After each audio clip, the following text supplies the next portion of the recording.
Rock on, people. Welcome. How you doing? Good to see you. Everybody, come on in. Come on in. Sit on down. Have a seat. Come on. I know you guys aren't expecting me on usually on Saturdays, but hey, it's okay. But here we are. Look. Light up your bongs. Light up your bongs.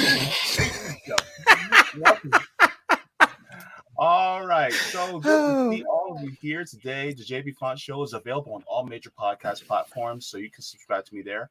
I'm also part of the Revolutionary Blackout Network, so you can find me on the JB show on Sundays at 1 p.m. Eastern, as well as RBN Live on Tuesdays at 4, and the Savvy and JB show on Thursdays at 6. Now, I want to thank all of you so much for being patrons on Patreon and Coffee, as well as members. Yes, I also do have memberships now.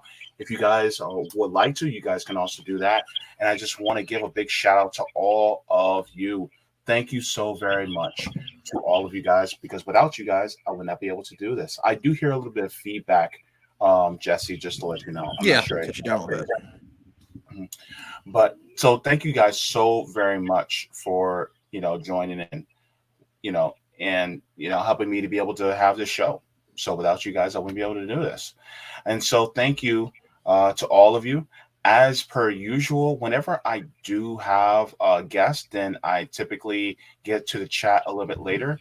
But just a big thank you to Tony Bananas for becoming a member. Clap it up for Tony Bananas. Thank you so very much. You the man, Tony. You the man. Thank you so much for that. And so you have a lot of love in the chat, by the way, and I'm just going to say it right here. The love is felt. As you guys, may have suspected, I do have a very special guest with me today. I have singer, musician, artist, and activist Jett from the Indie News Network joining me. Thank you so much, Jesse, for coming, and it is a pleasure to have you here. Oh man, I'm so excited. Seriously, this is going to be a blast. So, yeah, thank you.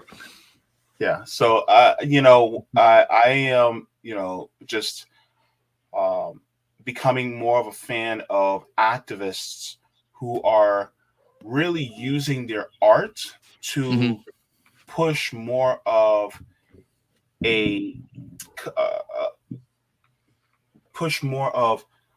light on what's going on in the world. Because the thing is that a lot of people, we can talk and talk and talk, but the thing is that one thing I realize is that art really gets through to people, Absolutely. And that's one of the things that I think that is important. And I, think that, you doing what you do is something that is deeply important. And, one of my first questions is, what art has had an impact on your life as far as, being a musician? Like, how has that helped you? What had, that's my question. That's a good question. That's a really good question.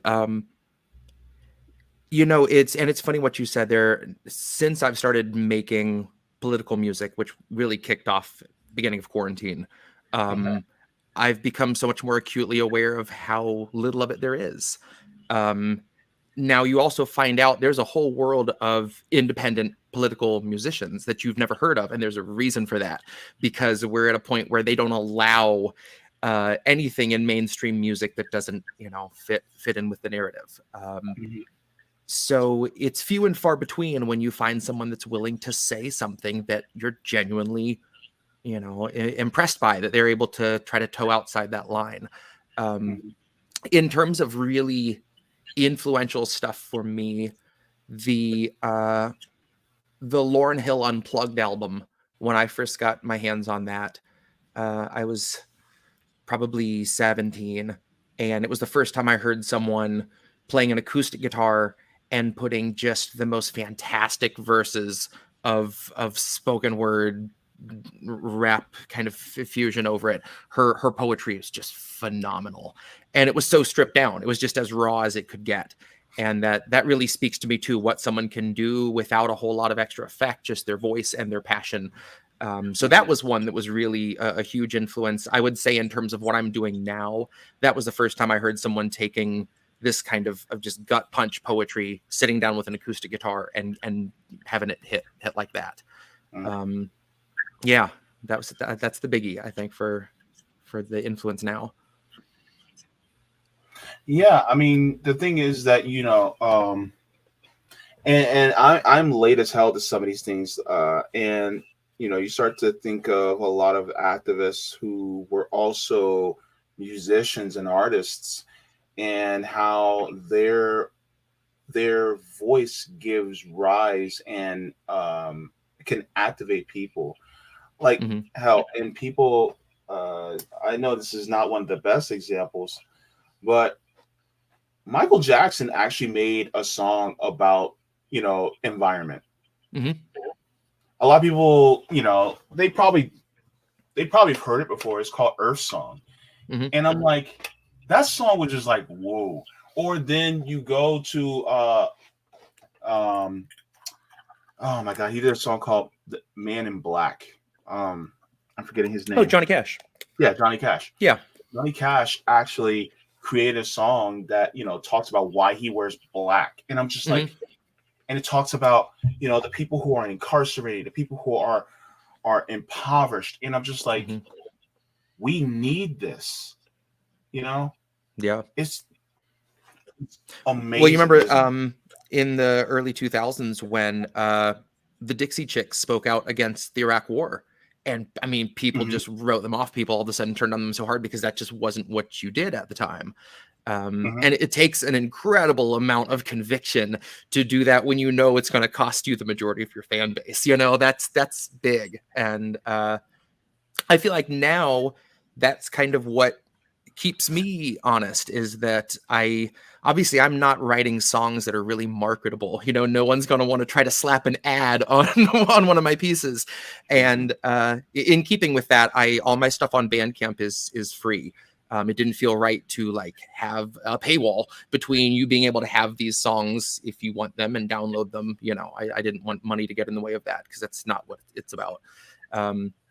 But yeah, it's interesting when you try to find an avenue for music that is that political. I've learned that it's better to work in politics spaces and say, here's my commentary. It just happens to rhyme, or it happens to be over music, rather than going into music spaces and be like, here's a 5-minute song about politics. Like, nobody wants that. Your reactions are just so different. It's night and day. It really is. So that's kind of where it started, was coming to political circles. And I had a couple songs, and it was so well received, and people, I found this community that I really needed, of like-minded people that realize what we're up against, and as such, now that's who I write for. So I kind of pride myself on stuff that doesn't talk down to you, that knows that what we're dealing with. It feels more fitting to write music that is to kind of re-energize people that are already in the fight, because the burnout is real. And people that, it helps you kind of keep that fire going and stay engaged, versus a song that's trying to convince someone of something that they are dead set against, And that said, music is still, like you said, music is a really great way to get through to people. But I felt like my direction is more people that are kind of already in the trenches, than people that are on the outside. It's a very different song that you would write for those two people, Well, that's a good point. Let's expand on this, because how did you, what woke you up? I know the whole phrase woke is now becoming pejorative, where originally it was actually a positive term that was created by Black people. Enlightened. I mean, that's but my question is, how, what affected you to push you into this direction? Because a lot of us, a lot of people will talk about, it happened in 2015, 2016. Some of us were awakened by some of these things. But when did it happen for you? How in the hell did you? I mean, I've mentioned in a couple songs, I voted for Obama twice. I was someone that I love a good speech. And I remember watching Obama's acceptance speech and just crying my eyes out like, oh my God, someone gets us, like things are going to change. And then that hard 180, like so many other people, you know, it's a slow process. I mean, some people, it's taken them decades to learn that they're being duped and they're still not ready to give it up yet. But I was a big Bernie supporter. And when the 2020 election came around, that's when I started doing all this, the beginning of 2020. You know, I've been a musician my whole life, and I've written some pieces that talked about politics kind of here and there, but nothing that was like that was the subject matter 100%. When quarantine happened, I was laid off. I knew I had a job to come back to, but I didn't know how long I was going to be without. I was able to get on unemployment, and I just had this period of time to kind of wait it out. And I was like, what better time than now to say whatever I want to say in a song, to write about everything that's going on. And the first album I put out, The Virus, was written between March and May of 2020. And the songs are on there in the order I wrote them, so it's chronological. And you can hear in the beginning this fear that they're going to cheat Bernie again. And it's very short. When an album later, all of a sudden we've realized that Bernie was kind of in on it too, you know, that once I realized that this is going to be a changing bunch of opinions, I wanted to keep it that way, because you can really hear me change my mind or have my opinion harden on a lot of issues from the first album to now. And there's one piece in particular on that first album that at the time I was like, why is it so hard for people to wear a mask going out somewhere? It's only for a couple weeks. Mhm. And wasn't long before I'm like, oh, it's so much more than that, you know? So I felt like it was important to leave those old songs. There are several things I don't feel the same way about now, but you get to listen through my evolution of beliefs. And I think it's important for people to own up to the fact that you have your minds changed. You know, none of us kicked off as enlightened as we are now about things. It's definitely a process. So I would say really 2020, watching everything unfold, watching Joe Biden be forced on us, and finding this community of people that saw it too. That was really the beginning. That was me. I have written a handful of songs since then that aren't political, but I've put out, this was my 11th album that I just released since 2020. So I've been I can't stop. Even if I want to, I can't stop. So yeah, it just really opened up the floodgates. That was it. Having that time and finding these people and realizing that, you know, especially I have a son that's 6, and I feel like if I am not speaking up now and doing whatever I can to just help wake people up and keep people going, I can't forgive myself, because I know what he's going to be up against down the road. So that was really the big turning point for me. Quarantine, I started home recording everything on my phone in my car, because that was the vocal booth I had where I wouldn't wake my kid up, recording at night. And it all just kind of snowballed from there. So that was watching it go from, you know, they might cheat Bernie, right in Bernie, to like, uh-oh. It's a very short pipeline to, I mean, gosh, I have a piece last year called Shepherd of Hopes that was all about Bernie 24, and, you know, don't fall for it again. Don't fall for the siren song. And if you'd have told me in 2020 that I was going to be writing that kind of piece, I don't know if I would have believed you. But again, I think it's important to have your whole evolution of belief and, you know, policy it's not set in stone. It's I think important for people to be like, hey, I changed my mind, or I was wrong about something. We don't see a lot of it now, but it's really refreshing when you do. So yeah, you pressed on something that is definitely happened to me. If you were to tell me, oh gosh, 2.5 years ago, that I would be as far left as I am now, I would have been like, yeah, that guy's exactly. smoking something, Exactly. Yeah. But Yeah. here I am. And you know, is the I think the thing, part of it is, you know, awareness of what's going on around you, awareness of the historical analysis of all the things that have happened over time. Mm-hmm. And so as we get to a point, we start to realize, oh, we're not the good guys, Mm-hmm. right? Yeah. This government's not the good guys. Yeah. A lot of the people who are pegged as bad guys aren't actually bad guys. Mm-hmm. And Yeah. then you start to realize, if we put this person in power, they're not actually in power. They're Mm-hmm. really just employees of the people in power, Yep. which is us. Yep. And then they tell us who. Look, you guys are going to hear me read this on Asada Shakur's book. I do readings from her book on my channel. And she read something that I was just like, whoa. And I'm just going to read this 2 sentences from Asada Shakur, if you don't mind. No, please. Asada Shakur says, only a fool lets somebody else tell him who his enemy is. Yeah. And then she says, it's got to be one of the most basic principles of living. Always decide who your enemies are for yourself and never let your enemies choose your enemies for you. Oh, God. Yep. And my thing is, when I read that, and I'll be that reading will be uploaded tomorrow. But nice. I was just like, what?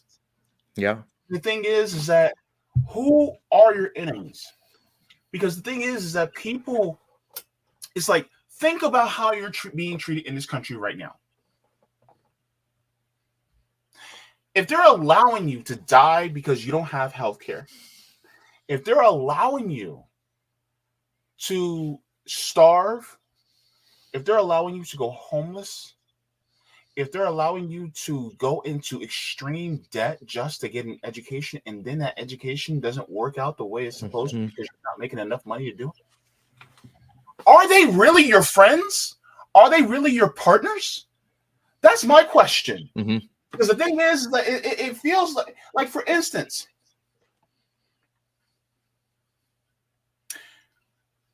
as you can see, I'm black. That's no surprise, right? Whoa, whoa, whoa. Whoa. What? I know. I'm going to need a minute. I know. I'm black. Right? It's weird, right? People just now finding that out. Everything I thought I knew about the world. You didn't know. Anyway, so the thing is I have seen how my ancestors were treated in this country. What makes one think that has actually changed? Yeah. So the thing is that it's not missed upon me that I am still being surrounded by enemies. Mm-hmm. The thing, though, is that all the people who are also enemies of these corporate dictators, as I like to call them, they're all realizing that they are the enemies too. And so what I'm coming to realize is I can't let my enemies tell me who my enemies are. Exactly. Like, they're fooling you. They're fooling you to tell you that, this economic system that other countries are doing, that's bad. It's like, but what about this economic system? Because I'm starving under this economic system. I'm housing insecure under this economic system. I don't have healthcare under this economic system. I have family that's going starving in this economic system. I don't have a proper education in this economic system. What is there that actually is working for me? And they'll say, well, all you got to do is do these steps. I did those steps. Yep. I did those steps. Yep. And it still hasn't worked. Why are you fooling me? Stop bullshitting me. And that's the thing that a lot of people don't really get. You know, and I think that's something that you are awakening people. And first of all, I want to thank you for that, because we need more of you. Like, everybody, this is why I have Jesse on, because I want to encourage you to do what he's doing. See?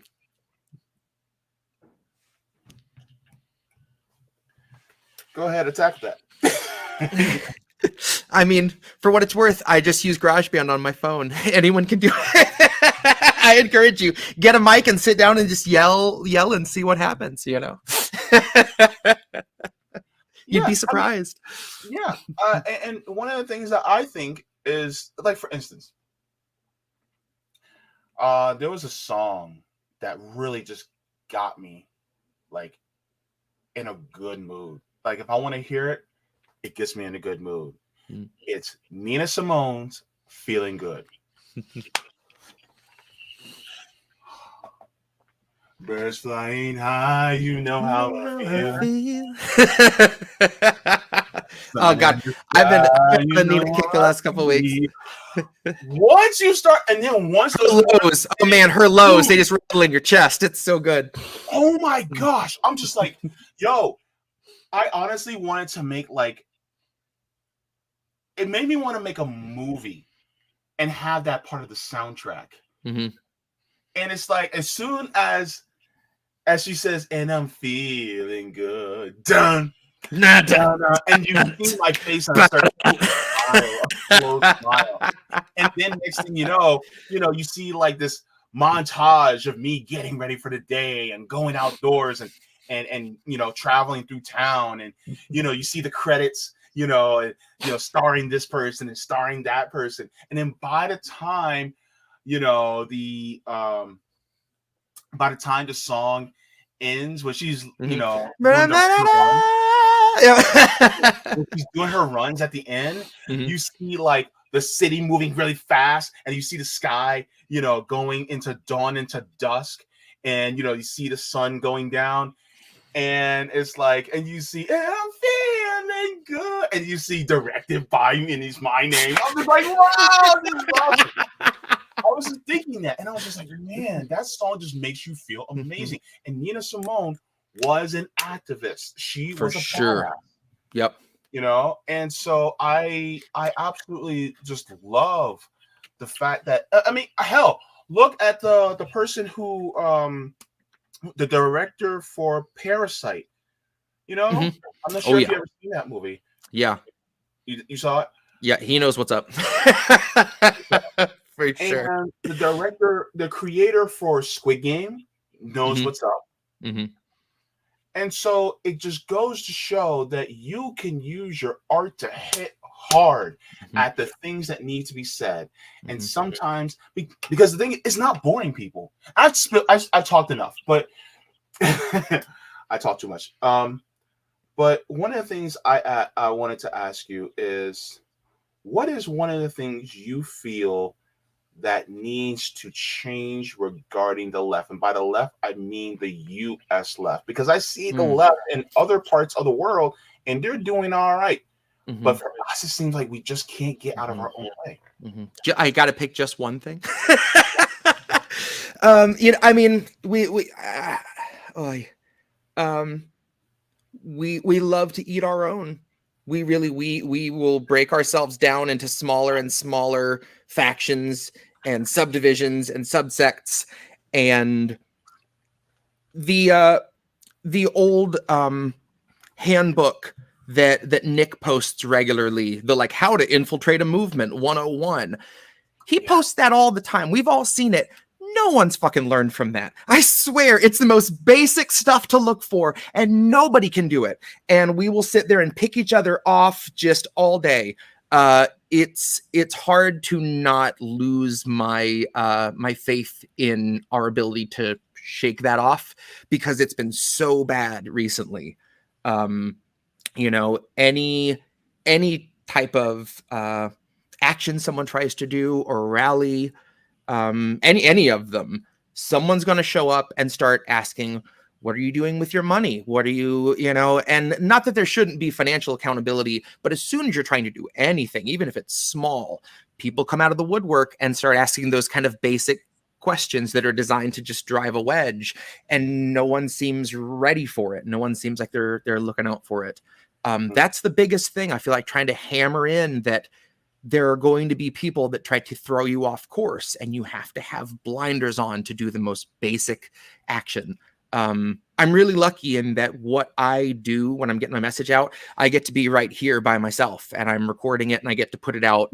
And if people react to it, they're not, in my face reacting to it. It's a very different animal. But yeah, we know what we're up against, and we know who the real enemy is, most of us, on the left at least. But we still are so quickly distracted by any little. It's so much easier to make a lateral attack than to attack upwards. And people seem really desperate lately in their mudslinging at one another. And yeah, it's really disheartening. That's definitely the biggest. When you see a country like France doing what it's doing, obviously there's police brutality there, but our police, I feel like, are so much more trigger happy. If we were doing anything close to that, I mean, we know that our government will not hesitate to bomb U.S. citizens. They did it in Philadelphia with MOVE. They did it to striking coal miners. So I have no doubt they'd be live rounds and, chemical bombs by now. I really don't think that they would hesitate. And that's a big part of it. It's hard to get that kind of movement out when I think if a couple hundred people were out in a city, we would see a really, really violent police response that we've been kind of passively letting them just build up these massive budgets and all this army hand-me-down equipment. And I think we're at a point in this country, it's going to take a lot of us at once to be able to make a dent in the kind of violence that's waiting for us when we do. Yeah, it's hard. You see something like France, and like, God, my first thing is, why can't we do that? But we also, I mean, we're up against the most brutal propaganda machine there is. I mean, I know it took me a long time to see through it. It was only in the last few years. And I really, since then, I finally managed to kind of crack my wife in the last year. All of a sudden, she's watching shows and she's seeing all the same things. She's seeing the propaganda. She's seeing the ads in your face and this, force of a narrative onto you and trying to mold people's beliefs into one really rigid format. It's a lot. It's really overwhelming. Not that it can't be done, but we drug our feet for a long time. Fighting amongst ourselves, and our enemy has just gotten so much stronger in every sense since that. Again, I still believe that we can do it, but people have to get their shit together fast and wake up fast, because we don't have a whole lot of time. I really don't think we do. What do you think is the line? What do you think is the turning point that you think that we will actually do get it together? I feel like people are losing their faith in the electoral process really quickly. I think that's where it starts, is we've been told that this is what you do. These are your representatives. These are the people that act on your behalf. But at the same time, a company will have a lobbyist that acts on their behalf. And once they own your guy, you no longer have a say in things. You no longer have a dog in the fight. And that's where we're at. When I'm at work, I meet an awful lot of Midwest truck drivers, and you usually don't have to guess their politics. But if I start talking with them about how working people are getting screwed over, how we're being forced out of our homes, how we're being starved, how we're being, bled dry for healthcare, they agree with all that. We are on the same page. It's as soon as you mention a politician or a political party that all of a sudden they're inflamed. That's the difference. Those few things that are there to divide us still work. But when you talk about what we're going through and how people are suffering, no one can argue that. You can't look at something like East Palestine and say, yeah, our government has our best interests at hand. It's impossible. And I feel like people are rapidly approaching that cliff where there's no justifying what our government does. There's no pretending like they have our best interests at heart in any sense of the word.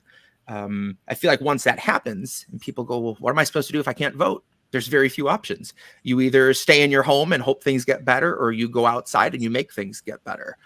And I'm really hoping that that's the one people go for. Yeah. You're hoping for the latter? Yeah. Yeah.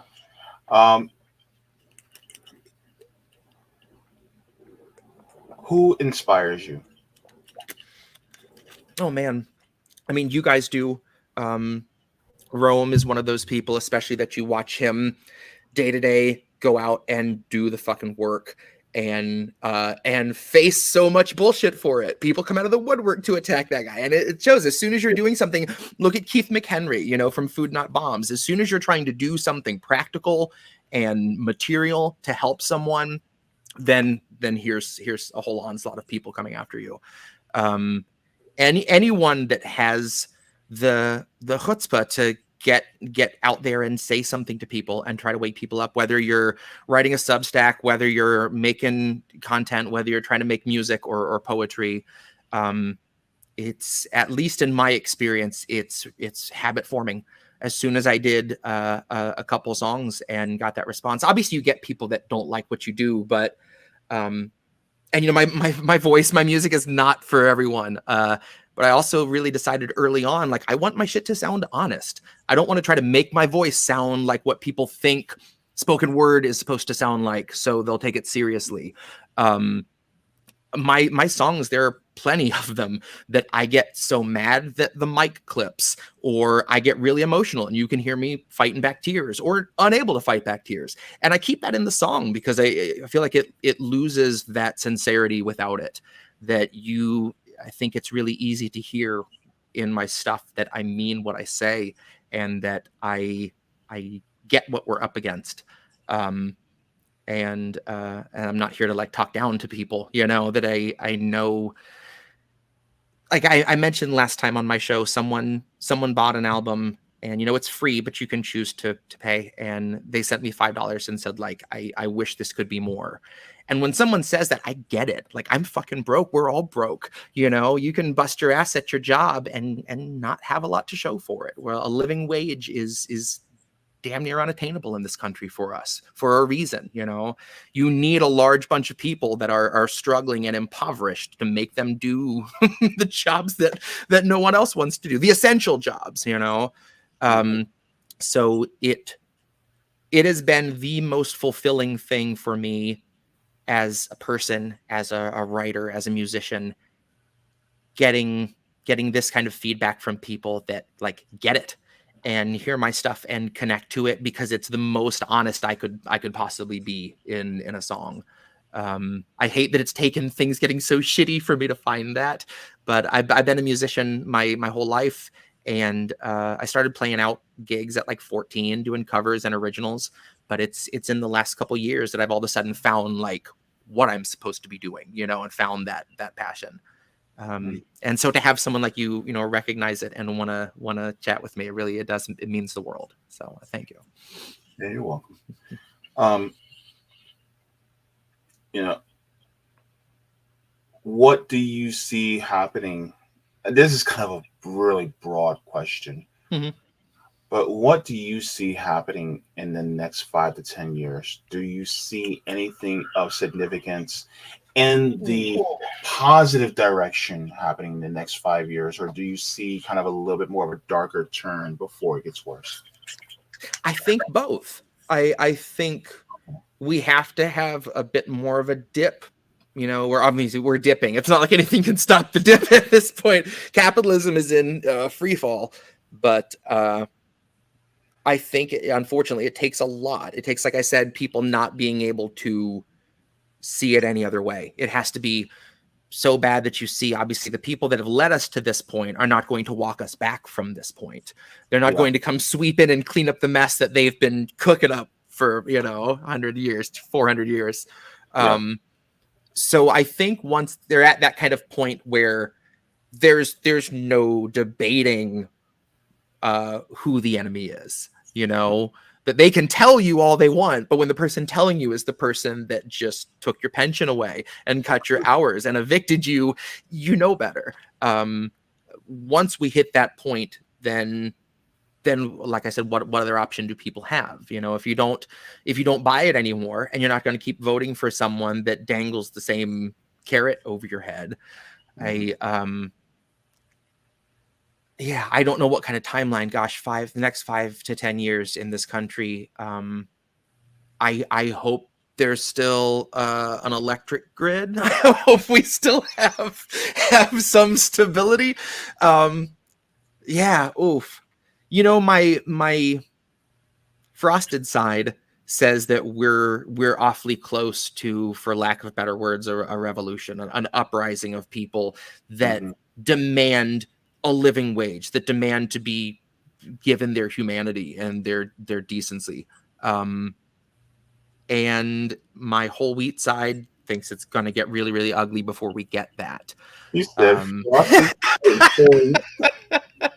I'm done. But you know what I mean, right? Sorry. Are you trying to get me full and focused, Bethany? Are you trying to say that you're part of Complete Breakfast? You know I talked about how I'm not very marketable, but I would like to announce that Frosted Mini Wheats is my sponsor, my non-consensual sponsor for what I do. Sometimes you feel like unity, sometimes you need to burn it down. You know, Mini Wheats understands that. When you said Frosted, I'm like, in my back of my head, I'm all serious. I'm like, does this really say Frosted? And then you said whole wheat. I'm like, yep.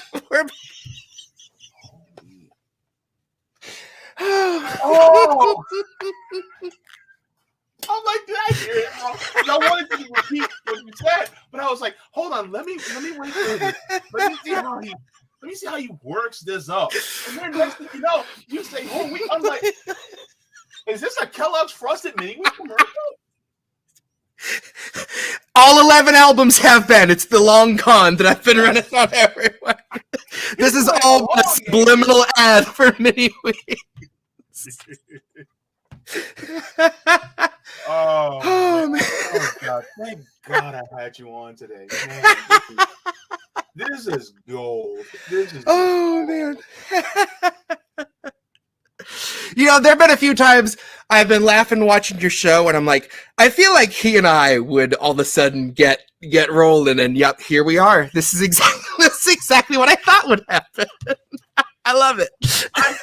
I'm doing this thing. Oh my goodness. Oh man. Lord. But you know, I think one of the things that I think is really important is for us to come together. You know, kind of like what the Beatles said. But the thing is that I think there's too much division, and we're allowing them to divide us. Absolutely. Right? That division is what hurts us the most. And it's not just a division. So it's a social division primarily because we're not talking to our neighbors. We're not really talking to each other anymore. We're all online. And then, we'll say something. And then if somebody doesn't go exactly the way we want it to, then we go and say, no, you're not with us. And it's like, but they're suffering just like you. Yep. Then what do we do? Yeah. And I'm sitting here going, yeah, there's some disagreements, but a lot of the disagreements that people have are actually based on propaganda and lies and brainwashing that has been pushed their way. So therefore, it is up to us to talk to them in a long form in order to decolonize, to take all that propaganda and that brainwashing and then help them to cast it away. Because if they keep hearing from the same people over and over and over and over again, that nothing's wrong with the system, it's just all your fault and it's all individualistic, you just got to pull yourself up by your bootstraps. If you keep hearing the same lie over and over and over again, you're going to believe it. Exactly. But if you get people around you that go, yeah, no, that person's been lying to you, and here's a list of facts of why they have been lying to you. And look, like for instance, and I don't necessarily think it's my job as somebody who's black to go to people who are racist to explain to them, the things that they need to know. But at the same time, I do appreciate people who do, because they're going to tell them, hey, these certain type of thoughts that you have are actually thoughts that were delivered to you by the corporate dictators to keep you divided away from other black people. And then on top of it, some of us black people, we have to realize some of these people who are also corporate dictators are the ones that are also telling you, hey, then you need to be homophobic, transphobic, or you need to be xenophobic toward the rest of the immigrants. And in order for you to make it in this world, when in reality, you need to actually come together with all those people in order for us to actually make a change. Yeah. Because if you don't, then guess what? You're still going to be the second and third class citizens that you always were. And I think that we need to talk more about these things. Yeah. And some people may look at me and go, oh, but this person is wrong about, they'll believe the hype. Like, for instance, the whole trans bill, things like that. Like, they'll believe the hype that they're, and it's like, no, if the person's not hurting you, then they're not a danger. The people who are hurting you are the people who are in suits that actually work for these huge multinational corporations. Those are the people who are dangerous. Those are the groomers. And the thing is that they've been grooming your ass since you were little. They were grooming you ever since you got into kindergarten, and you put your hand over your heart and you pledge allegiance to a flag that really does not give a shit about you. Exactly. And the thing is that we need to decolonize our minds and get ourselves out of this. These are the same people that will utilize religion and push these televangelists to take your money. These are the same people that will sit there and go, you know what? We're trying to push more democracy out there to other countries. And they'll lie and make it seem like these other countries don't have democracy, when in reality, these countries actually have more democracy than we do. Yep. The kind of democracy we can only fucking dream about sometimes. Yep. It's always said, like, the two things it's impolite to discuss are politics and religion. And that's not an accident. That's to keep us from realizing, oh, hey, we got way more in common as soon as we look past the two biggest things wedged in between working class people, or is you all believe something different, or you all adhere to a different religion. That's politics and religion. Those are our biggest dividing factors.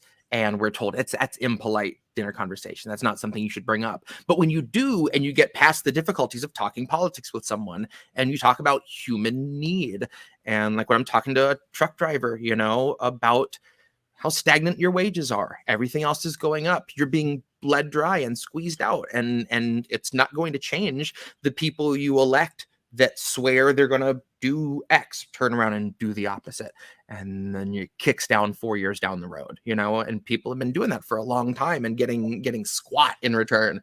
So yeah, I would like to think that we're really close to people realizing that that's, we've kind of hit a wall there. I feel like a lot of people have recently.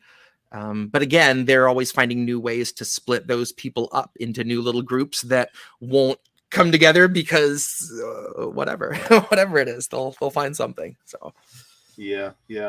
Just another question. This is a hypothetical question, but I typically ask this of everybody. You are now president of the United States. You're president-elect Jesse Jett. It is your inauguration day. What are the first 3 policies that you're going to implement within your first 100 days? It could be through Congress. It could be it could be an executive order. You choose. Ooh. Oh man. Gosh, do I want to go just big, broad, sweeping? Like, do I want to have my first 3 just reset everything? Because that's what I'm thinking. I just opened up the Cave of Wonders for you right now. Oh man, you really did. Yeah. Diamond and the rough. All right, we are, just to get started, to give me some time to kind of get my bearings. We're going to immediately freeze all police funding. Oh.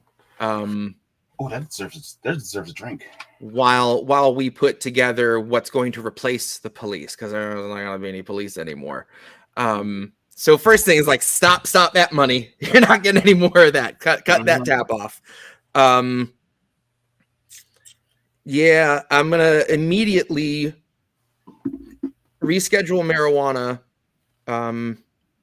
cripple some pharmaceutical industries, and then,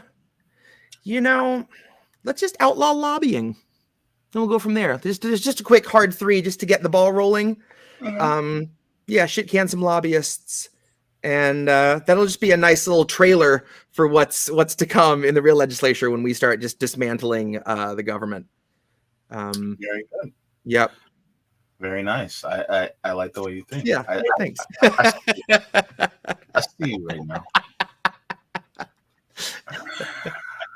Yeah. So, those are some really great policies. I think when I asked Nick from RBN, one of the things that he did, one of his first questions, this smacked me in the face. He said, well, since the president of the United States is the commander in chief and he has unilateral control over our armed forces, he said, I'm going to decrease the military budget by 90%. And I said, there you go. Call me Susie. That was one of the best answers I've ever heard. I was just like, yep. Okay. Mm-hmm. Continue. I was just like, as another hypothetical president, I fully endorse that decision. You're Jesse Jett and you endorse this message. Huh? Yeah. And I just wanted to ask you, and this is a couple of fun questions.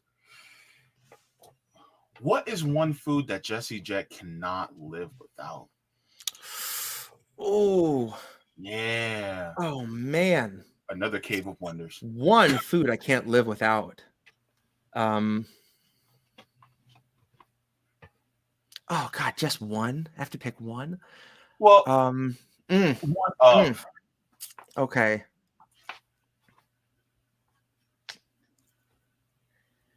It's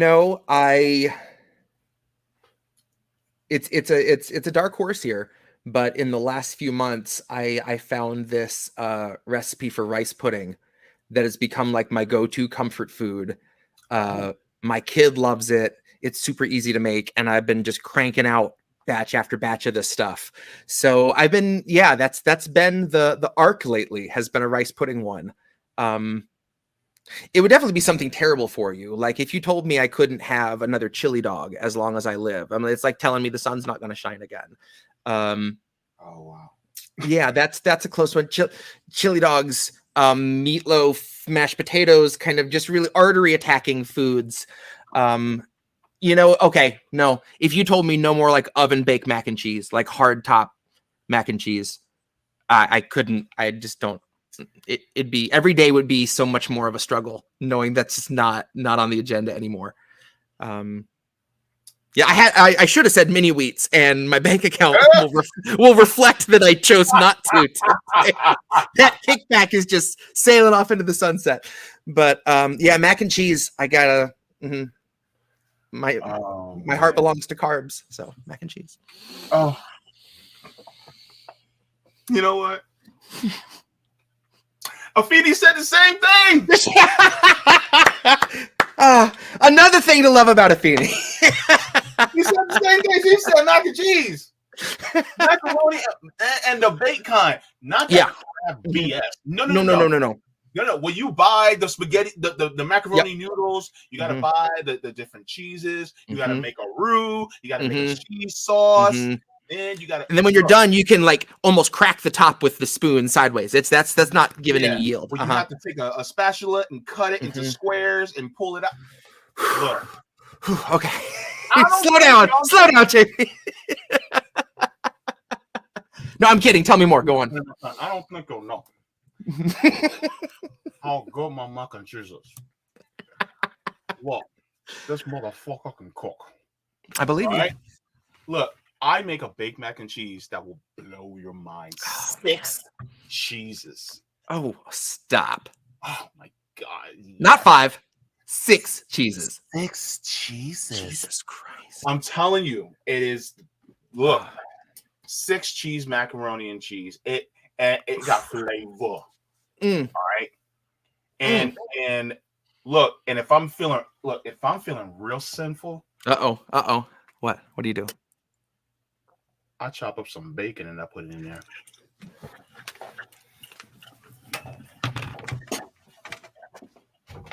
I'm done. Are you done? Are you done? Oh my God. Serious. Oh, I'm weak. Yes.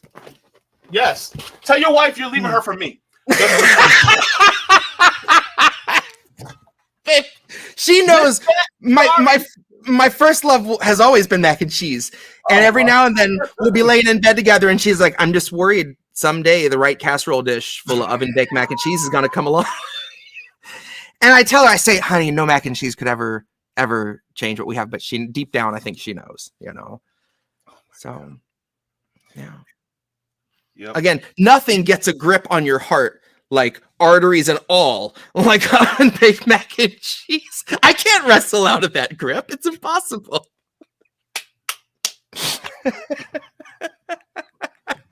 Moving back to Florida, honey.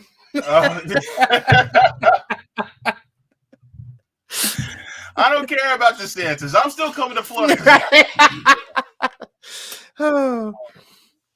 But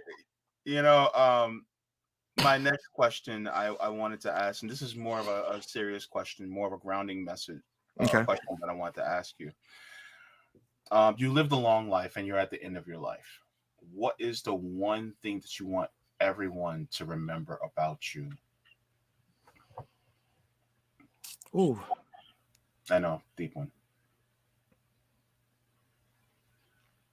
I mean, it's kind of a blanket answer, but just my words. I would think that, like, even in the last couple months, I've had a couple likes and retweets by some like people in the like poetry and like literary community. And when it's people that like can look past the politics that they might not necessarily agree with and give me some flowers for like my writing, that's huge.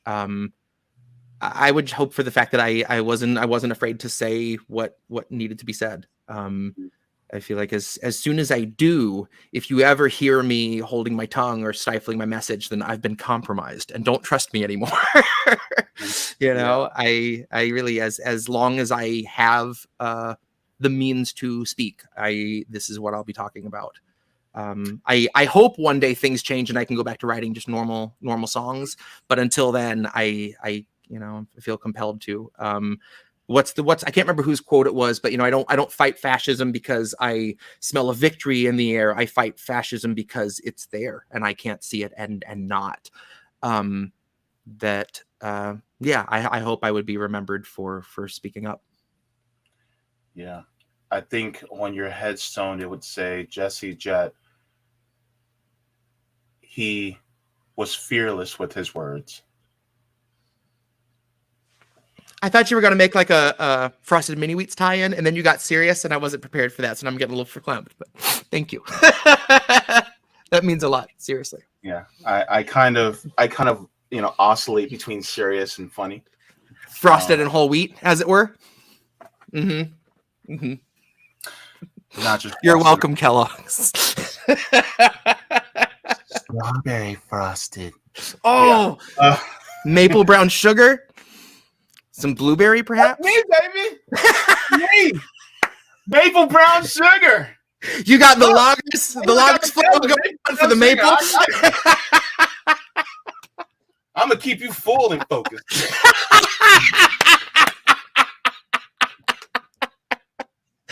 Oh man. Oh Lord. Are y'all tired of me yet? Did y'all like the stream yet? Go ahead and do that. Oh, Go ahead and subscribe. I know y'all want to. We need to have a spinoff show called the Raunchy Food Hour. No, and do not let Rome come in because Rome will. Rome will say some things, but we will get demonetized and kicked off of YouTube. I'm telling you, it will not fare well for us. Yeah, they never made it past the croissant episode. It wasn't pretty. Macaroni upon that sound it makes. No, we ain't going that far. Oh man. I gotta be careful. My mama could be watching. Hi, Mom. I'm sorry. Oh man, Jesse, man, it was so good to have you, man. Oh man, seriously, this has been such a blast. My cheeks are gonna hurt for the next few hours. Now I've been laughing so hard. That's what she said. No, I'm kidding. But yeah, I appreciate you coming on and showing what made you who you are and how people can open themselves up to be more of a truth teller through whatever medium that they actually want to, because I think that's important, right?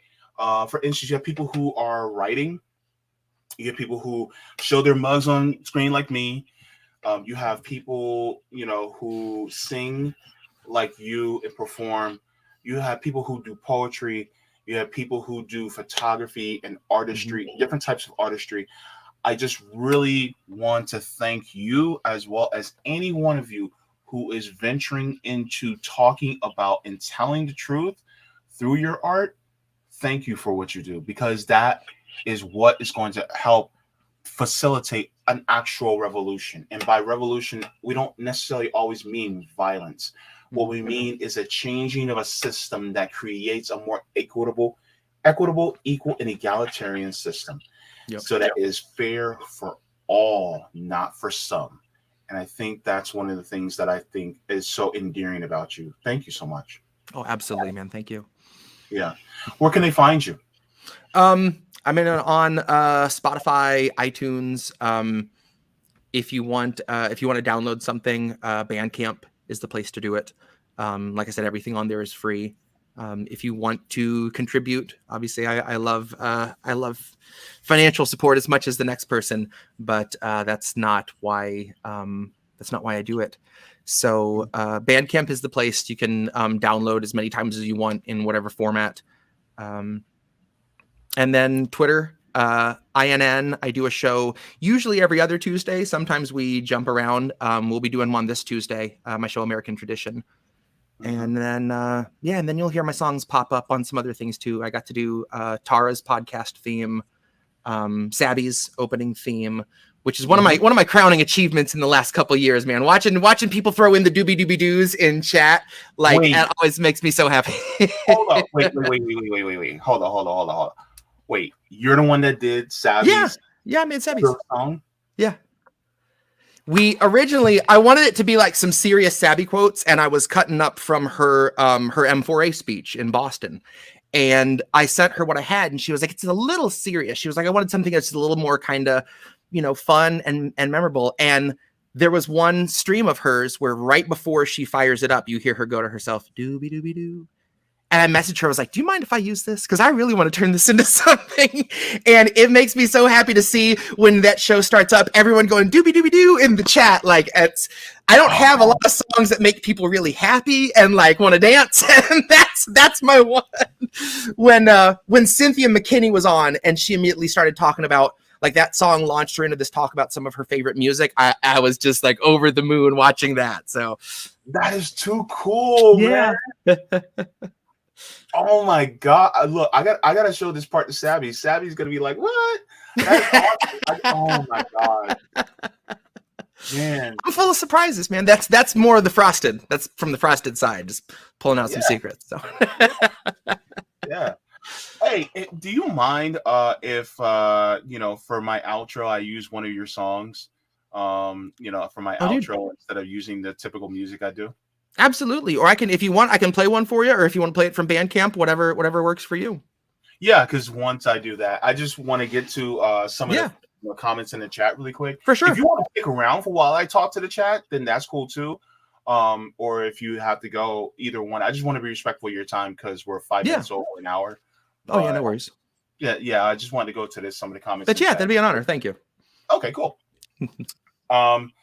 So thanks to Anthony Malecki, says JB has a big, beautiful hammer to smash that facade.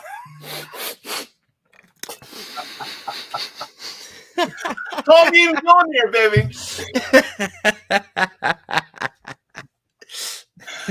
Rowdy Revolution, thank you so much for the super chat. Rowdy says RFK will be every bit as tear jerking. Don't forget, DNC loves to manipulate your emotions. Yup. Very true. Mm-hmm. Let me see who else. Also, let me see. Girl says Jesse played Depop. I think that's an inside joke. Depop culture. It's a song. Oh, okay, cool. Swear Fairy, my bestie says, see, bestie, get yourself into trouble. It's Jesse's fault. I'm a bad influence. Mm-hmm. Frosty self. Randy Bray, good to see you in the chat as well. Uncle Warren! Warren! Kitty!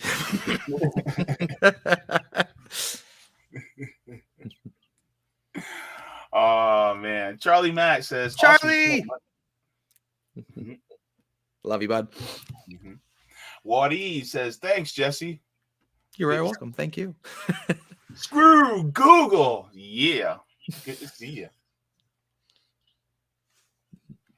All right. Who else that I didn't get to say hello to in here? Kind of on my own doobie doo.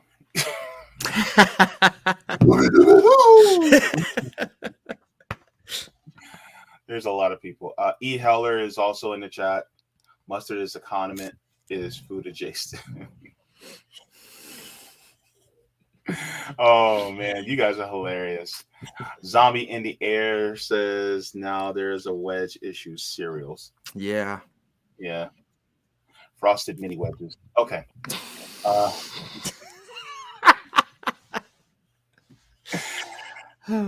What is that? Oh yeah, bacon love. Yeah. Mm-hmm.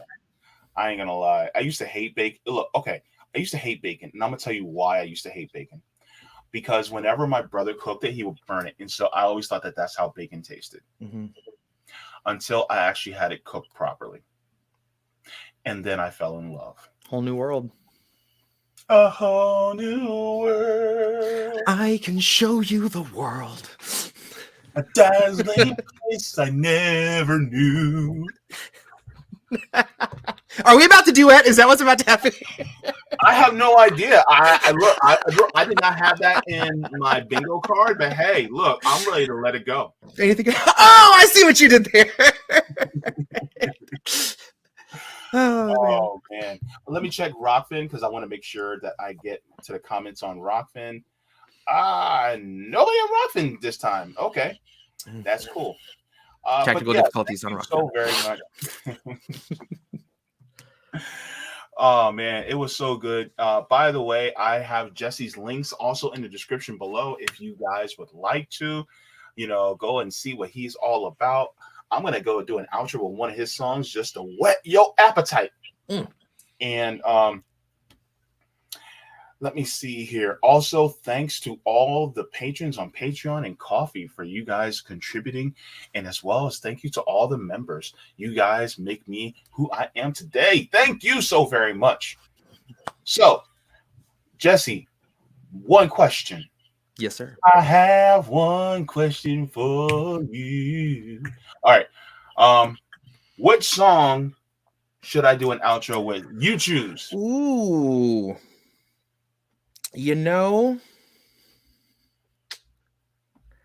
First I was going to say Echosphere, but I'm thinking Powerless. Let's get that's one of those few songs that ends on a hopeful note. That at some point that anger, that powerlessness turns into the motivation to force the change. So yeah, let's do Powerless. All right, everybody. Now, as I always end the stream, look, let me make sure I get myself ready. Water your plants, water yourselves. Leave the world better than you found it. Mwah! Forehead kisses to every single one of you.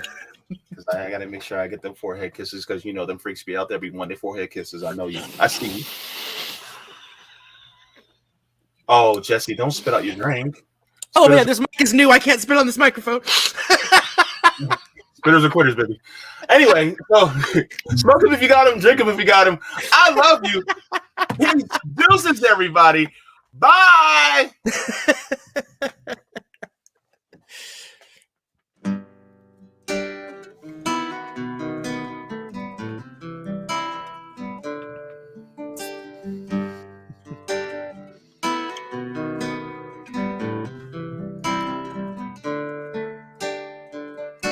They'll gladly pay you by the hour for a minute or so, so you can sign off on the towers where they'll piss on your home.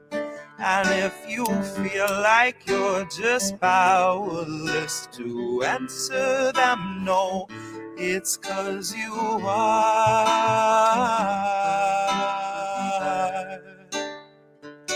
They'll gladly pay you by the hour for a minute or so, so you can sign off on the towers where they'll piss on your home. And if you feel like you're just powerless to answer them no, it's 'cause you are.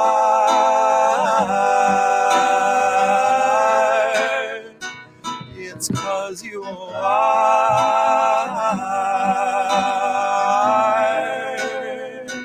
They'll gladly stagnate a living wage, snap the chains, bury it.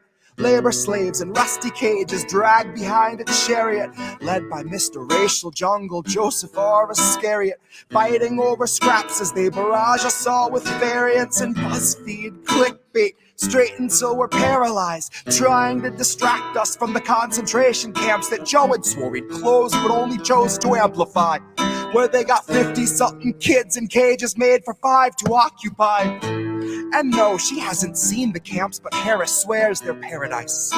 She tells us the facilities are safe, and that right down to the women, they are regularly sterilized.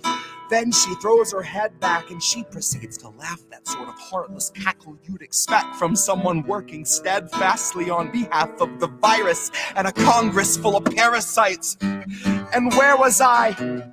I was busy cashing every blue check, demonstrating plainly all the narratives expected from the verified. I was busy breeding verbal leeches by the terabyte. Train them to exsanguinate the wealthy while they sleep at night. Bleed the oil barons dry and barren. Say they showed us how to share and now we share alike.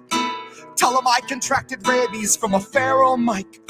Now I'm just another species losing sleep to noise pollution and these glaring lights. Forced to change its habits and adapt to just survive. But now it's safe to say that some of us are thriving in the moment, throwing shit on presidential homes beneath the Paris skies. So if you feel like you're just powerless, I guess you bought the lie. But I can tell they're petrified of our collective might, 'cause I can hear those gentrifiers weeping at the sight of our collective rights. And I only can imagine the intensifying fear of knowing revolution's near. And all that's left to do is simply wallow in the thick anticipation of a rabid bite. And baby, one day you can ask your leaders just what that was like before you grab a slice. So if you think you're powerless, allow me now to change your mind. Honey, if you think you're powerless, allow me now to change your mind. See, they'll pay you hourly, tax them each apart, and build a shining tower out of loopholes and cards, and tell you that you're powerless to keep you in the dark because you aren't, because we aren't. You see, they'll pay you hourly, tax them each apart, and make you build a shining tower out of loopholes and cards, where they'll tell you that you're powerless to keep you in the dark because you aren't, because we aren't.